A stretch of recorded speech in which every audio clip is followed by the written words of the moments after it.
Welcome to Tradewinds. My name is John Gold and I'm the CEO. Come on in and let me show you inside.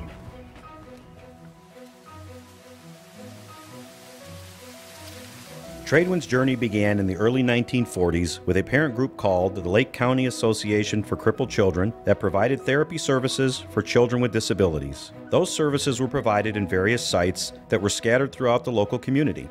In the late 1950s, Ted Dombrowski, a visionary, inspired volunteers from labor, business, and civic groups to band together to build a facility where services could be provided. 19 local trade unions were represented among the hundreds of skilled volunteers. In addition to the dedicated trade unions, 116 companies and over 100 philanthropic organizations united to support the building of Tradewinds. With perpetual gratitude, a plaque that recognizes these efforts was placed within the Tradewinds halls to commemorate the Northwestern Indiana Building and Construction Trades Council, AFL-CIO, with these words: "For all the years that Tradewinds stands, there will be a remembrance of the sacrifice of men, the hope of children, this labor of love." This labor of love was the largest building ever constructed in the United States by volunteer union labor, with materials donated by local businesses and industries. Soon after the building was completed, immediate financial assistance was needed because all funds previously collected were depleted during the construction process.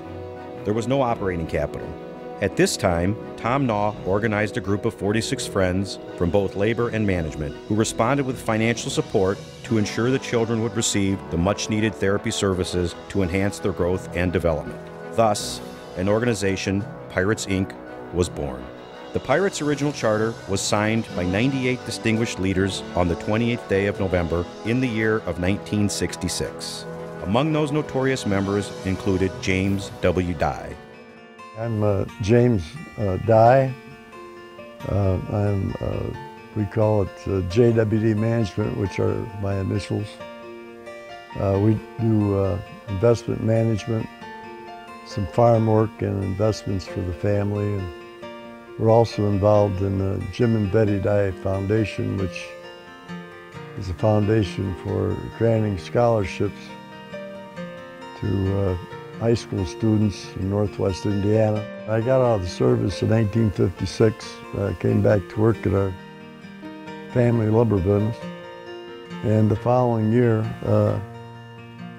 which was in 1957, I got a call from Dombrowski, Ted Dombrowski, who was the director of Easter Seal Society, as is known then, and the Lake County Easter Seal Society.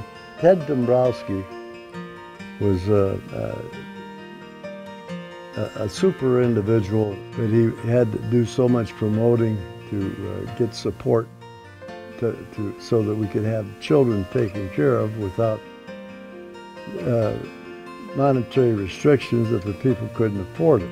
Rich Gardner of Calumet Construction took hold of it and saw that we needed the leadership to coordinate, and he was one of the best known builders in Northwest Indiana, if not the best.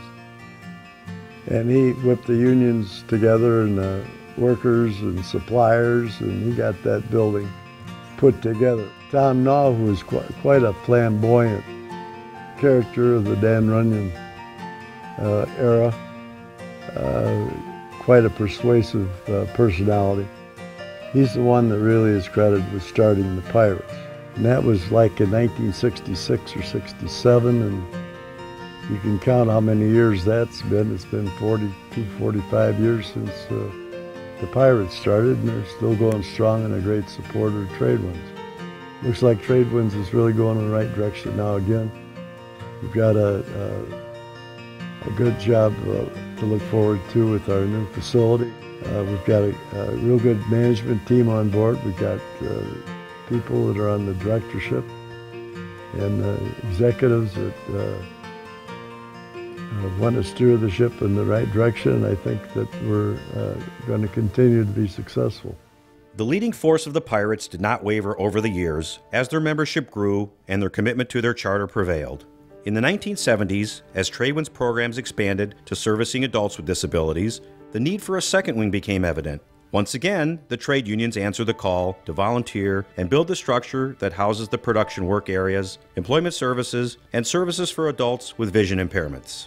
Tradewinds grew stronger in the leadership of its board of directors.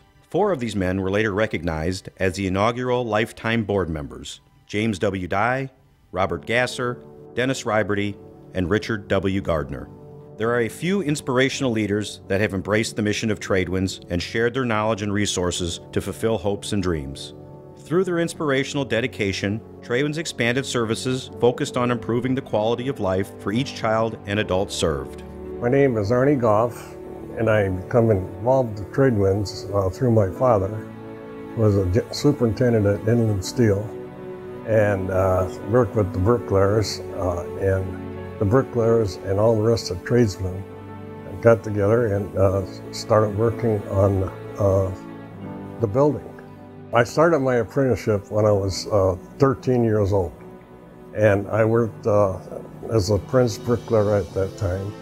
And my father got involved with Tradewinds through the union, and the business agent Bob Petit and Mac Newman were very instrumental in having the bricklayers come and donate their time.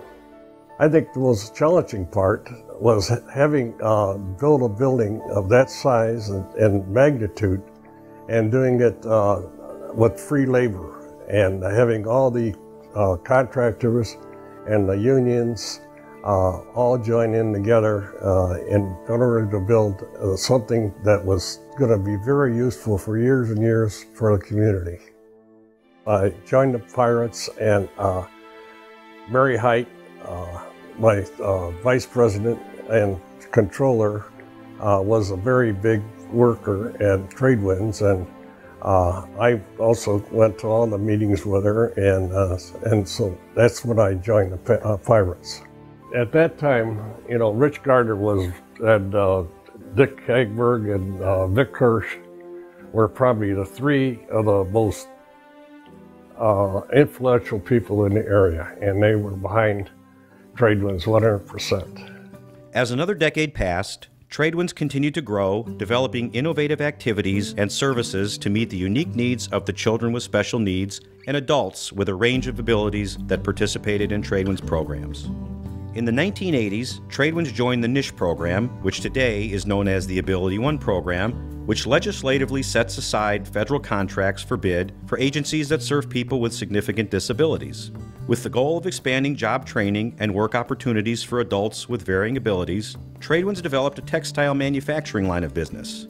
In addition, consumers also receive training and work opportunities in our general production area, as well as our sign shop. The need for a third wing was necessary to provide adequate space for both adult services and the industrial operation.